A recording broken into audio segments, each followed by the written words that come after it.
You kn- Sometimes you just gotta do things the right way, you know what I'm saying? So, today, I just want to tell you. Oh, by the way, it's Mr. Pig. I'm Abigail's pig. Some would say that Abigail's my human, but anyway, I just wanted to tell you to listen to the Sean Geek podcast and make sure, if you're a stuffed animal like me, that you make sure you cuddle with your best friends all the time. Goodbye.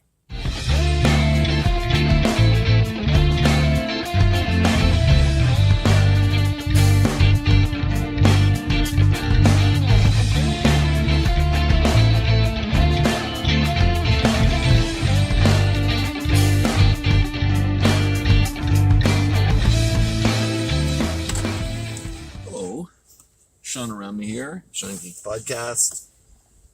I'm going to spit out a quick little episode here before the Monday episode part 2 with Bifana Boy, 204, Corey Geek, and of course the regulars, Fast Fret Fingers and myself. Got another episode dropping on Monday of that whole thing where we play the game 5 Faces of Geek. What is 5 Faces of Geek? You'll find out on Monday. It's a fun little game we talk. Fun little game that we play, I should say. And it's a lot of fun. It's a lot of fun. That's all I gotta say. It's a blast. Anyway, it is Friday morning, the Friday of the release of Avengers Endgame. I am not going to see it tonight. I am not going to see it tomorrow when we bought our pre-sale tickets. If the theaters were not already sold out, there was only there weren't seats together that we could buy, or there was only front row or second row, which I'm sorry. I've seen a couple of movies front row before, and I'm not doing that again. Especially for 3 hours. So we got our tickets for Sunday night, and we're going Sunday night. So what does this mean? The final Avengers movie. Now, I'm hearing a couple things that this is not the final Marvel phase 1, 2, 3, whatever. It's not the end of the whole thing. That Spider-Man Far From Home is going to be that film. So probably an epilogue. In a way, it'll be an epilogue to the whole thing. So what does it mean to me? So some of you grew up on Star Wars. I mean, I did for sure, and definitely love the Star Wars movies. And they're definitely, the thing. Growing up, they were, they invented pop culture. The whole Star Wars experience, the films coming out, the toys, the being in theaters for forever, the box office, all those things, that created fandom as we know it, or fandom at the level that we know it today. Marvel, when the first Marvel Studios film came out, which is Iron Man, followed by Hulk, the Incredible Hulk, I should say. I'm gonna be honest, I lost my shit. Those two films were great. When I saw them, they were everything I wanted, everything I expected. Actually exceeded every single expectation. I'm a comic zombie. I'm a junkie for the 4-color page. Wow, this is a noisy stretch of highway. I'm sorry, people. Anyway, I love comics. I don't think people understand how much I love comics. Even today. So I'm reading Graveyard Mind by Chadwick Ginther, and I'm still reading it, and it's not because the book isn't good, because I'm actually quite enjoying it. I'd love to get Chadwick on the show at some point. But when the comics come in, you stop everything you're doing and read the comics that came in. You could be, I remember when I was in university, you could be writing an essay. And, or doing a paper or whatever, like doing schoolwork. And you would stop everything to read the stash of comics. That hasn't changed for me.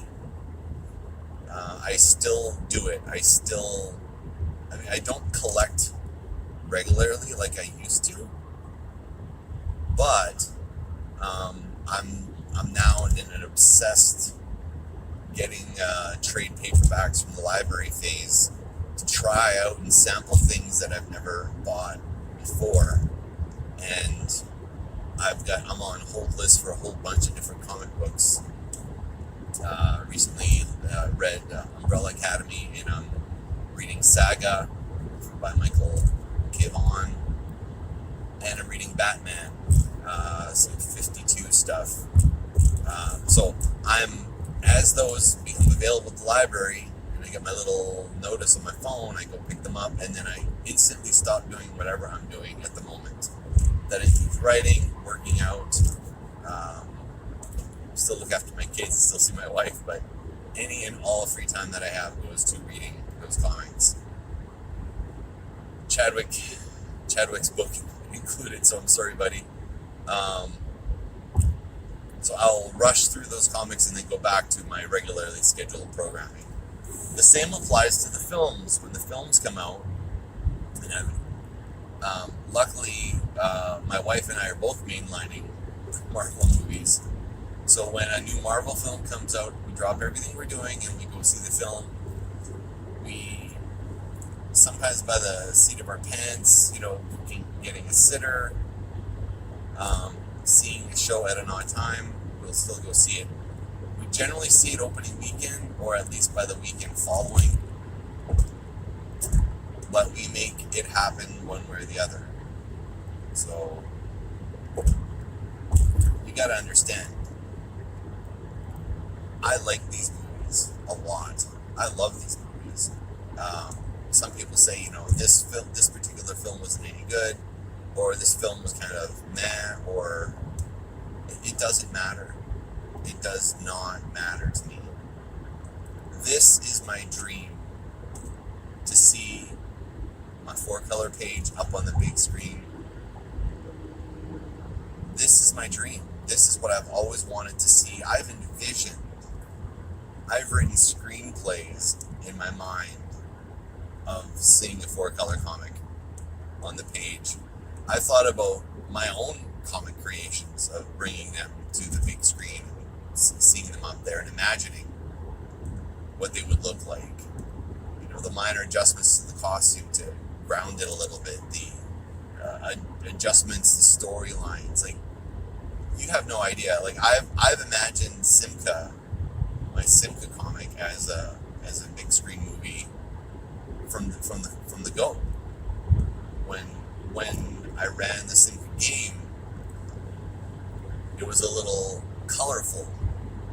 And then when I wrote the Simca comic, I grounded it a bit more, and then I started writing the novelization of Simca. Yes, that is a thing, and it will see the light of day at some point, but it's on the back burner. But I started it, and I grounded it a bit more.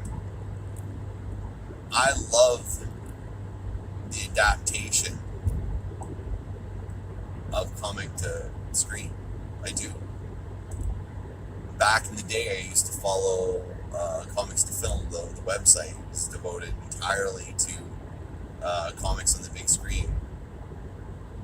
It doesn't matter to me if I get a comic book movie and it's some people hate it, some people dislike it. It's a comic book movie on the big screen. This is a thing. I even lived through some of the quote unquote bad movies from the 70s, the 80s, the 90s, comic book adaptations that studios wanted to completely rearrange and change to make them fit with the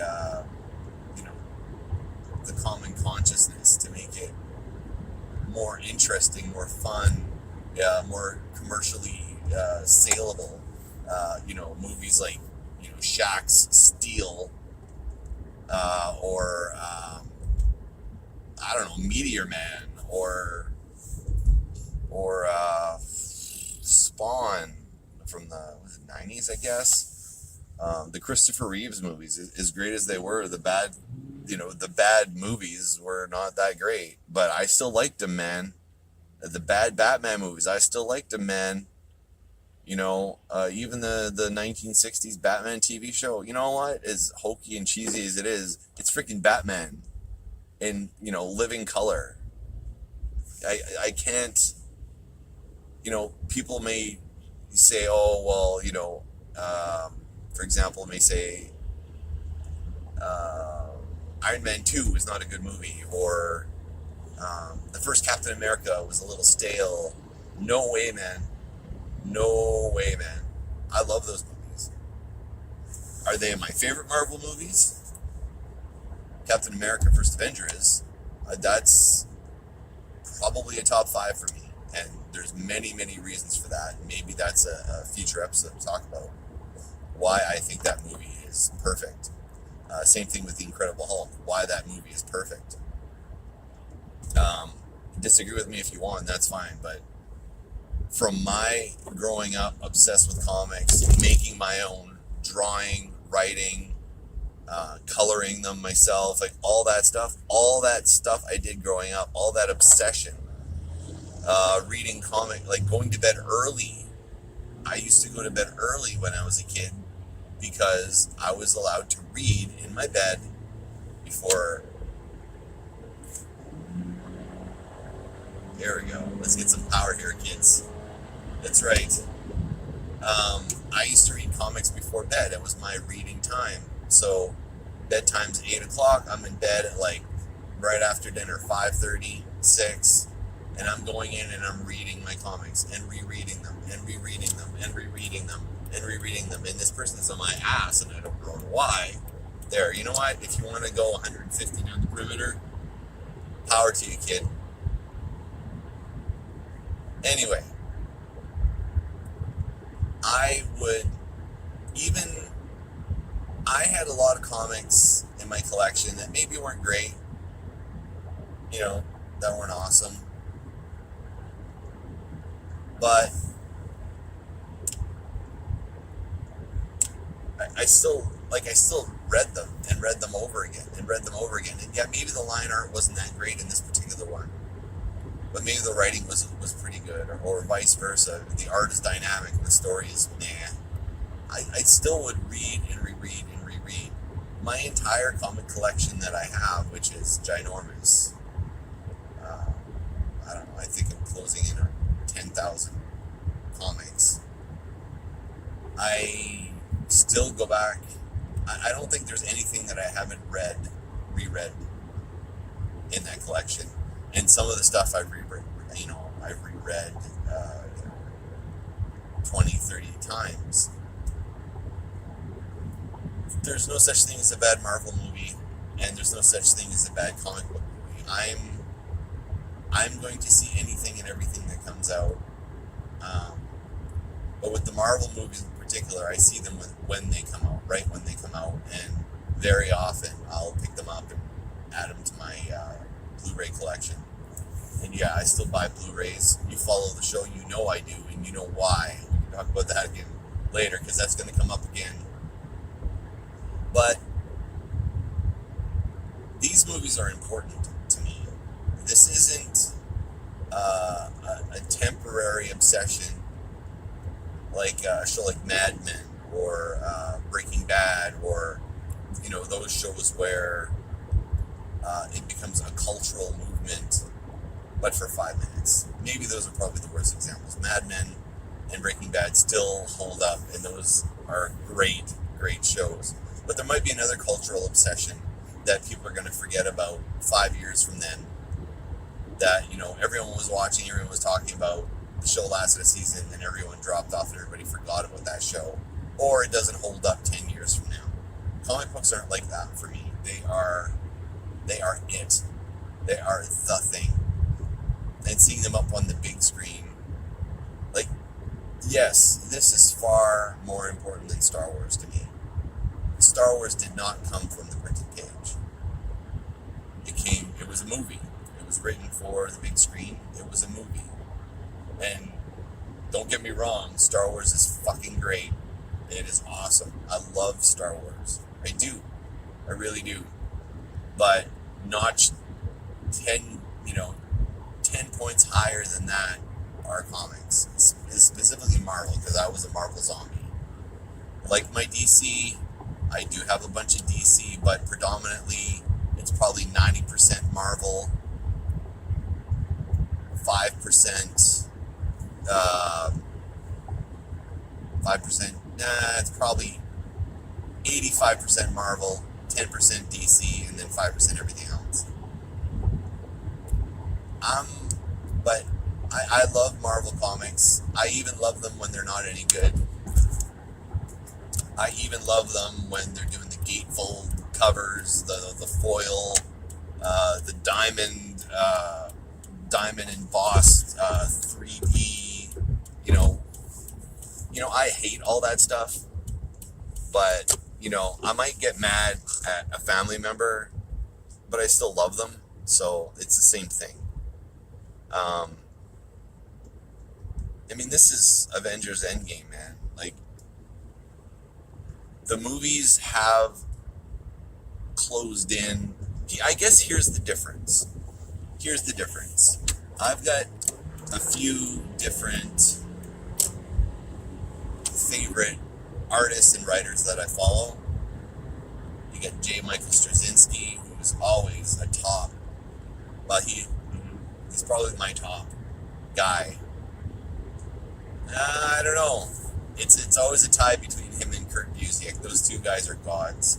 Two of the best writers ever in the history of comics. Their writing is cinematic. Their writing is, these are the Shakespeares of the comic world. Like, honestly. They're just great. They're epic. They're sweeping. That's what these Avengers movies have been. They've been the best runs by Kurt Busiek on the Avengers. Yeah, it's probably good. Or the best J. Michael Straczynski run on Spider-Man. Like, that's what these films are. There's been mediocre Avengers runs. Well, not even, you know what? I love the Avengers comics. I do. They're great. I even like the Bendis stuff that, it wasn't my favorite stuff, but I could enjoy it because it was Marvel. But the importance of this movie coming out, being a 4-year-old kid reading my comics in my bedroom and then seeing this up on the screen and seeing it done so well, the fact that everyone's behind it and everyone's obsessed with the Avengers films, the fact that I'm a comic guy and doesn't make me an outcast or nerd. I used to hide my comic collecting as a kid, didn't let people know I was doing that, and I was very careful about who I let know that I collected comics. Because, that was the sorts of things you get yourself beat up over. Like, yeah, I've been beat up for reading comic books. Of course I have been. Those Charles Atlas ads in the comic books from the 70s where the skinny little kid gets picked on by the bully. And then he hits the weights, and then he gets bigger, and then he's able to fight back against the bully. That's what superheroes are. They're about the diminished person, the Peter Parkers of the world, who are a little odd, and they've got their own little secret that nobody knows about. Secretly, I go out at night and I'm Spider-Man. Or, that's what being a comic nerd was in the 70s and earlier. You had to hide that obsession because you weren't an adult if you read comic books. You weren't. And to see it hit mainstream like this, is astounding. It's crazy. It's like all the cool kids want to hang out with the comic nerd. You know? Like, it's crazy. It's crazy. When Nirvana, if you're American, when Kurt Cobain said something along the lines of the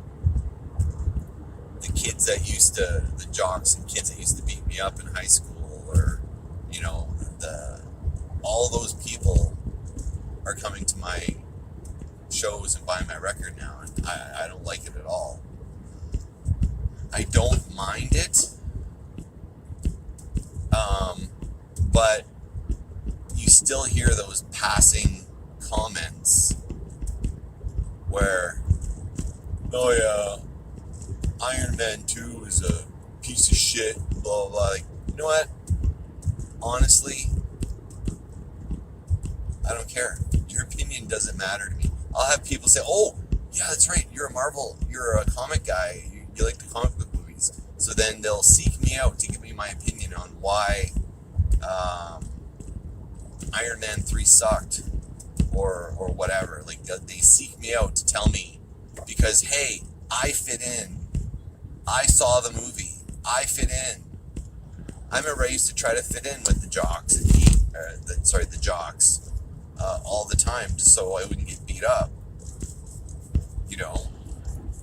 And now, the jocks are trying to fit in with the geeks. It's really, really weird. But you know what? You didn't like Iron Man 2 or Iron Man 3, or you didn't like Thor 2 or Thor... you probably like Thor 3. But, you know, you didn't like the first 2 Thor movies. I love the first 2 Thor movies. I will admit, Thor 2, yeah, it could be a bit slow, sure. But there was still enough moments in it where, as a fanboy, as a comic nerd, as a guy who worships at the altar of comic books and my own personal god is Stan Lee, I like Thor 2. And you can diss that movie all you want and point out all the how bad it is and point out the scenes you didn't like. All you want. Ain't gonna sway me, man. Ain't gonna sway me. I am in a dream right now. And one further thing. Here's the thing that gets a little... we're going to get a little serious here. My best friend is my wife. True. My first real best friend I had was Richard. And Richard and me, we had a friendship that honestly crossed everything. Everything. Even though he's been not with us for almost 25 years now, I still think about that guy every day. And the reason, the beginnings of our friendship was that bond, that over comic books and being a nerd and being open to talk about it and not be afraid to share, you know, my obsession with comic books with somebody. He was my best friend. He was awesome. And all these movies coming out, I often, very often, imagine that he's sitting next to me and my wife in that theater, enjoying the movie. He never got to see all this stuff. He never got to see our 4-color heroes come to the big screen. He never got the opportunity to see it. So every time I go see one of these films, it's another dream come true for him. You can diss it if you want, but this is another film that Richard would have wanted to see, good or bad. Now think on that for a while. For some people, that's what these movies are. Dreams come true. Avengers Assemble. We'll see you this weekend.